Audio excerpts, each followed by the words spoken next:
ఈ క్వశ్చన్ మనం పరిశీలిస్తే 1 - 1/2 into 1 - 1/3 into 1 - 1/4 and so on 1 - 1/70 is equal to x/70 అయినప్పుడు x విలువ ఎంత అవుతుందని ఆప్షన్లు ఇచ్చాడు. ఒకటి దీన్ని చాలా సింపుల్గా చేయొచ్చు. పెద్ద క్వశ్చన్ అయితే చాలా కాంప్లికేటెడ్, బట్ చాలా సింపుల్గా ఆన్సర్ చేయొచ్చు దీన్ని.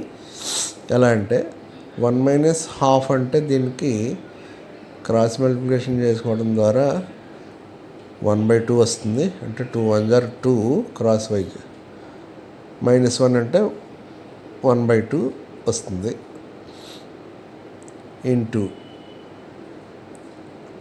1 - 1/3 అంటే 3 × 1 = 3 -1 2/3. అలాగే నెక్స్ట్ది 1 - 1/4 అంటే 4 × 1 = 4 -1 3/4 అండ్ సో ఆన్ ఇట్లా మనం రాసుకుంటా వెళితే ఇక్కడ 70 × 1 = 70 -1 అంటే 69/70 వచ్చింది.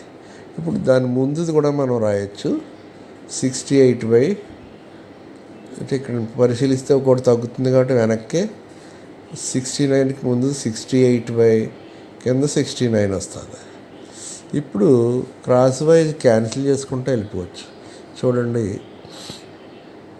విచ్ ఈజ్ ఈక్వల్ టు మనకి ఇక్కడ x/70, ఈ 2కి 2 3కి 3 4 4 ఇలా క్రాస్ వైజ్ అన్నీ క్యాన్సిల్ అయిపోతే ఇంక మిగిలింది ఏముందంటే మనకి ఈ ఫస్ట్ ఏమో పైన 1 మిగిలింది, ఇక్కడేమో 70 మిగిలింది.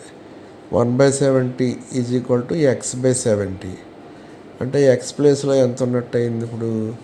x ఈజ్ ఈక్వల్ టు 1 అనేది ఇక్కడ ఆన్సర్. ఆప్షన్ డి రైట్ అవుతుంది. ఈ విధంగా దీన్ని సాల్వ్ చేయొచ్చు చాలా సింపుల్గా. ఓకే.